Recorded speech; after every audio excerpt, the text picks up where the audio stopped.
Leçon 22, gestion des déchets. Ne fuyez pas, c'est une leçon qui est intéressante en termes de vocabulaire. C'est des choses qui vous serviront si vous avez l'occasion d'aller au Japon un jour. Asa, keitai o bag ni iremasu. Bag, ça vient de l'anglais bag et ça veut dire un sac. Le matin, asa, je vous rappelle, c'est le matin, on va voir son kanji tout de suite après. Keitai o, portable. Bag ni iremasu, je vous rappelle, irelu, ça veut dire insérer quelque chose. Le matin, je mets mon portable dans mon sac. Le kanji du matin, le voici, asa. Il est considéré comme N4. On commence ici par dessiner 10, puis hayai, rapide, puis on termine avec l'élément de la lune ici sur la droite. Ce qui nous donne ces éléments-là, on peut se raconter une histoire. Ce matin, vous vous êtes levé 10 fois trop tôt. La lune était encore bien visible. Gomi wa gomi bako ni iremashou. Alors, gomi, ce sont les déchets. On l'avait déjà vu, je ne sais pas si vous vous rappelez, voilà, c'est l'occasion de le revoir. Gomi, ce sont les déchets. Et gomi bako, littéralement, hako, c'est une boîte. Ici, on fait la liaison, gomi bako, la boîte à déchets. Nous, c'est ce qu'on appelle une poubelle. Ensuite, on a ni la cible iremashou, qui est donc irelu, encore une fois, inséré au volitif. On pourrait traduire tout ça par mettons les déchets à la poubelle. Je vous rappelle, le volitif, c'est très souvent utilisé comme ceci pour encourager à prendre une action. Gomi wa gomi bako ni iremashou. Mettons les déchets à la poubelle. Écoutez cette phrase. 今朝、ゴミを出すのを忘れました。今朝、ゴミを出すのを忘れました。 Ici, ça va nous permettre de réviser une notion super importante en japonais. Avant ça, petit mot de vocabulaire, dasu, ça veut dire sortir pour quelque chose. On l'avait déjà vu à plusieurs reprises en réalité à travers le JLPT N5. On avait vu par exemple tegami o dasu pour dire envoyer en courrier. Dasu, dans son sens plus fondamental, ça veut dire sortir quelque chose. Ici, on a gomi o dasu, ça voudrait donc dire sortir les déchets. Kesa, ce matin. Gomi o dasu, sortir les déchets. Puis on a un no o wasuremashita. Alors déjà, notre verbe wasuremashita, c'est avoir oublié. Oublier, wasureru au passé. Poli, wasuremashita. Et cette phrase, dans sa globalité, veut dire j'ai oublié de sortir les poubelles ce matin. Alors j'ai traduit ici gomi par poubelle directement parce que c'est un peu plus naturel. Littéralement, ce serait j'ai oublié de sortir les ordures ce matin, ce qui passerait également, je pense, en français. En japonais, on ne sort pas les poubelles, on ne sort pas les gomi bako, on sort directement les gomi, on sort directement les ordures.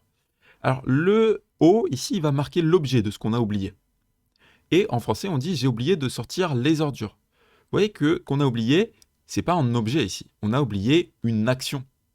Et ce qui est super intéressant, c'est que une action, un verbe, ne peut pas être objet. O, c'est obligé de marquer un nom en japonais. Donc, si on veut dire que notre objet, c'est le fait de sortir les ordures, que c'est dasu et gomi o dasu, de sortir les ordures, il faut qu'on passe par la nominalisation. Ça, c'est une des dernières leçons du bootcamp N5 qu'on avait vu. On peut utiliser un no, comme ceci, pour nominaliser la phrase et derrière lui faire passer, par exemple, des particules qui n'acceptent que les noms. Typiquement, on va mettre no. Une autre très commune, ça va être noga. On pourrait également voir en noni ou en node. Ce que ça fait, c'est que ça va venir encapsuler ce qui a été dit avant dans un nom pour pouvoir utiliser tout ce qui est en rouge ici, pour pouvoir utiliser notre proposition, notre phrase, si on simplifie ça, comme un nom. Ce matin, sortir les ordures, j'ai oublié. Donc j'ai oublié de sortir les ordures ce matin. Kono bin ni nani ga haiteiru no? Qu'y a-t-il dans cette bouteille? Bin, ça veut dire une bouteille. On l'avait vu dans une leçon précédente avec kabin, qui voulait dire un vase. Littéralement, voilà, ça va être un récipient à fleurs, une bouteille à fleurs. Alors, ça veut dire un récipient de manière générale qui est souvent en verre, même si ce n'est pas obligatoire. Le cas où c'est typiquement utilisé, ça va être pour les bouteilles en verre. Kono bin ni, ni, ça va être la cible. Ici, notre verbe, c'est hairu, qui est la version intransitive de irelu. Donc là où irelu c'était insérer quelque chose, hairu ça veut dire entrer quelque part. Ça on l'avait déjà vu. Hairu, entrer quelque part. Ce qui est super intéressant, c'est que entrer c'est un changement d'état qui est intransitif.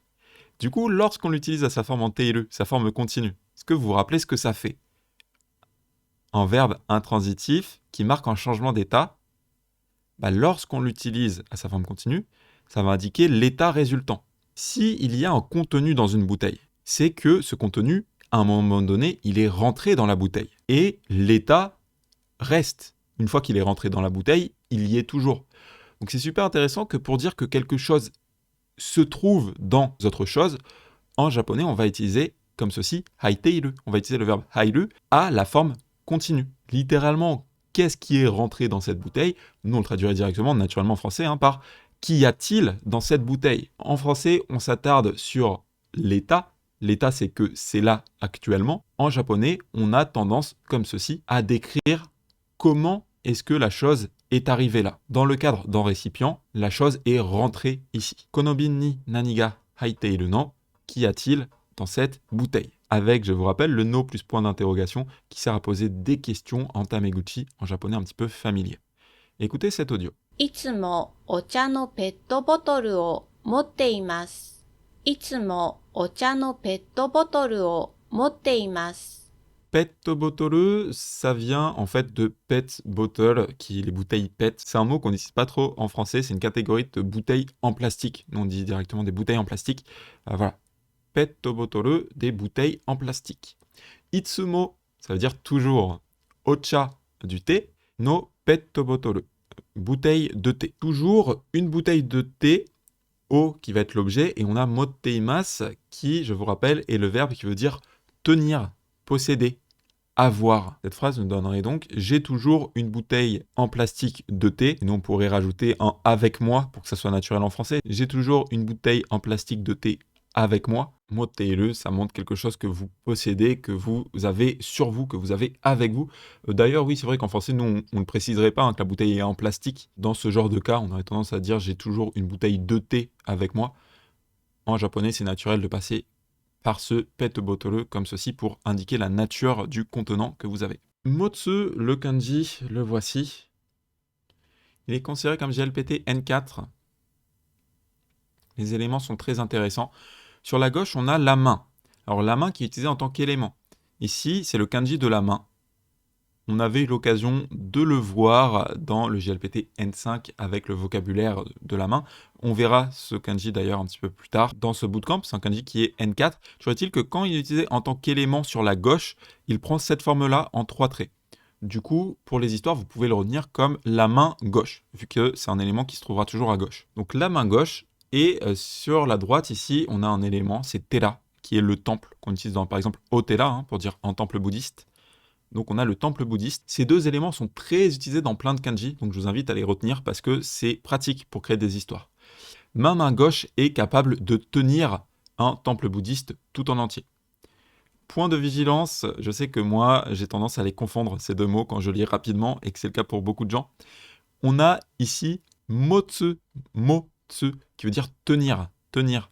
Donc vous tenez avec une main, donc on a l'élément de la main. Et ici on a matsu, matsu, qui est attendre. Ici, c'est l'élément de l'homme qui va. Vous voyez que c'est la seule distinction. Les okurigana sont identiques. Du coup, on peut avoir tendance à les confondre. Faites bien attention à ça. C'est l'élément sur la gauche qui permet de les distinguer. Kan wa suiyobi ni dashite kudasai. Kan, ça veut dire les canettes, les conserves. Alors, vous avez également ce kanji qui se voit quand même assez souvent. Les deux écritures existent en katakana ou en kanji. Veuillez sortir les canettes le mercredi. Alors ça, c'est sous-entendu que ça va être pour les ordures, que c'est le jour de collecte, et du coup, voilà, veuillez sortir les canettes le mercredi. Kujini basuga deru. Alors deru, ça veut dire sortir, partir. C'est un mot qu'on a déjà vu pour dire par exemple partir de chez soi. Ce qui est intéressant, c'est que ça va être également utilisé pour dire par exemple, comme ici, le bus part à 9h. Ça peut s'utiliser comme ceci pour les voitures ou les véhicules de manière générale pour indiquer leur temps de départ. Donc le bus part à 9h. Namagomi wa doko ni shiteru? Namagomi, ça va être les déchets organiques. Vous reconnaissez peut-être ce kanji nama qu'on utilise dans plusieurs choses. Certains connaîtront la namabieru. Sinon, c'est également le kanji qu'on utilise dans sei, pour dire la vie. Par exemple, sensei, voilà, c'est ce même kanji qui a beaucoup de sens. Quand il est lu nama, il a le sens de cru. Et namagomi, les déchets crus, en fait, ça va être les déchets organiques, ce qu'on appelle également parfois les déchets alimentaires. Concernant les déchets organiques, doko ni shiteru, où est-ce qu'on les jette? Où est-ce qu'on jette les déchets organiques? Alors ici, on a stelu, point d'interrogation, ça marche. Tout à l'heure, on avait vu avec un no. Il faut savoir que les deux manières de poser une question existent en japonais informel. Namagomi wa doko ni shiteru no? Namagomi wa doko ni shiteru? Les deux s'entendent, il n'y a pas de souci là-dessus. Koto o recycle ni dashimashita. Recycle, c'est le recyclage. Et du coup ici, koto, je vous rappelle, c'est le manteau. Donc le manteau, objet, au recyclage, dashimashita, j'ai sorti. Donc ici, plutôt que j'ai sorti, on va dire peut-être j'ai déposé. J'ai déposé mon manteau au recyclage. J'ai déposé mon manteau pour le recyclage, selon ce qui est un petit peu plus naturel. 火曜日と金曜日は燃えるゴミの日です。火曜日と金曜日は燃えるゴミの日です。 Moeru gomi, ça c'est très utilisé si vous êtes au Japon, c'est les déchets combustibles. Ça peut paraître un peu étonnant, c'est vrai qu'en France c'est pas du tout quelque chose que personnellement j'utilisais. Ça dépend peut-être éventuellement d'où est-ce que vous vivez, mais il me semble que c'est pas vraiment une notion qu'on utilise. Moeru gomi, ça va être les déchets combustibles. Pour savoir ce qui rentre exactement dedans, rassurez-vous, ça sera généralement marqué en fait dans la ville où vous vivrez au Japon. Vous verrez qu'il y a marqué déchets combustibles, moeru gomi, et il y aura marqué ce qui rentre dans cette catégorie. Généralement, ça va être tout ce qui est déchets communs, donc tout ce qui va être papier, plastique, emballage, tout ça que l'on ne peut pas forcément recycler. Mardi et vendredi sont les jours des déchets combustibles. Alors ici, encore une fois, c'est sous-entendu que c'est le jour de collecte. Ça va pas forcément être précisé en japonais. Ils ont un mot pour dire la collecte. Il n'est pas au programme du GLPT N4, mais c'est naturel en fait de dire juste aujourd'hui c'est le jour de tel déchet, sous-entendu pour dire c'est le jour de collecte de tel déchet. Et on pourrait avoir également moenai gomi avec cette phrase Chichi wa mo moenai gomi o dashita sou desu. Il paraît que mon père a déjà sorti les déchets non combustibles. Donc ici, on est passé de moeru à moenai. Et du coup, moenai gomi, les déchets non combustibles. Chichiwa, mon père, à propos, mo déjà, moenai gomi, déchets non combustibles, o dashita, avoir sorti. Puis on a le sodes qui vient ici après notre verbe à la forme neutre. Donc il paraît que. Vous avez entendu dire que. Il paraît que mon père a déjà sorti les déchets non combustibles. C'était une leçon riche en vocabulaire. Je vous invite à passer par Anki pour mémoriser tout ça. Ça peut paraître être du vocabulaire anecdotique, les déchets, mais en réalité, c'est très utilisé si vous avez l'occasion d'aller au Japon un jour. Donc, je vous invite quand même à essayer de mémoriser tout ça. Et puis, ça a été l'occasion pour nous de revoir pas mal de points de grammaire intéressants au passage. C'était la leçon 22.